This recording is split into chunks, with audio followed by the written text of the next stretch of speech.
Future ఏంటంటే ఈరోజు ప్రకృతి గాలి పీల్చుకోలేకపోతున్నాం, ఎండ తగలట్లేదు, తిండి స్వచ్ఛమైన దొరకట్లేదు, ఆ, ఆరోగ్యకి స్వచ్ఛమైన నీళ్లు లేవు. వీటిని కాపాడుకోండి బాస్. ఇవి అమూల్యమైనవి. ఇవి రైతులు పల్లెలో వాళ్ళు వీటిని దైవంగా భావిస్తారు. అందుకే వాళ్ళు గట్టిగా ఉన్నారు ఇప్పటికీ. మనం అవన్నీ నాశనం చేసి చలనం లేని, జీవం లేని మెకానికల్ గూడ్స్తో ఈరోజు సవాసం చేస్తున్నాం.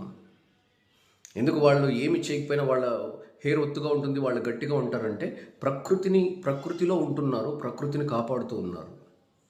వాళ్ళు ఎడ్యుకేటెడా, మనం ఎడ్యుకేటెడా ఒక్కొక్కసారి అర్థం కాదు బాస్.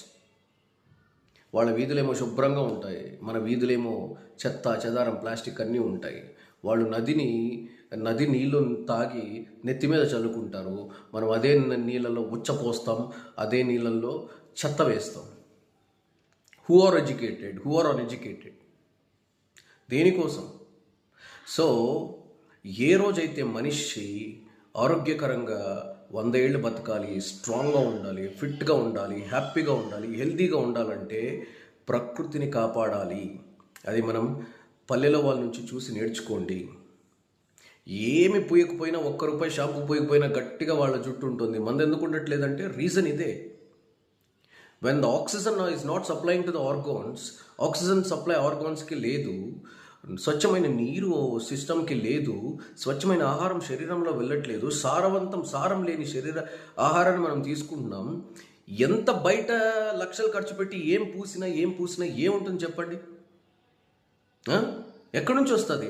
చెట్లకి లోపల వేర్లు గట్టిగా బలంగా ఉంటేనే కదా బయట చెట్టు బలంగా పెరిగి గాలిని, ఎండని ప్లస్ పళ్ళని ఇస్తుంది.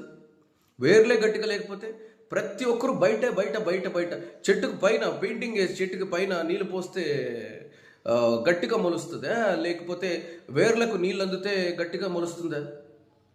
మనం ఏంటంటే ఎక్స్టర్నలే అది పూసేది, nothing is going to change. దీనితో మొత్తం అన్ని వ్యాపారాలు చేసేసుకుంటున్నారు హ్యాపీగా.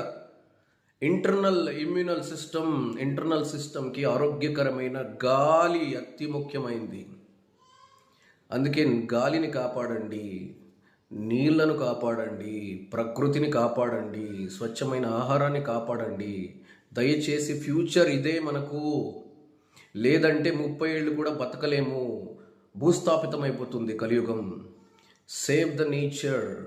Learn from the village people how to save the nature and how to respect the nature, my dear well-educated citizens.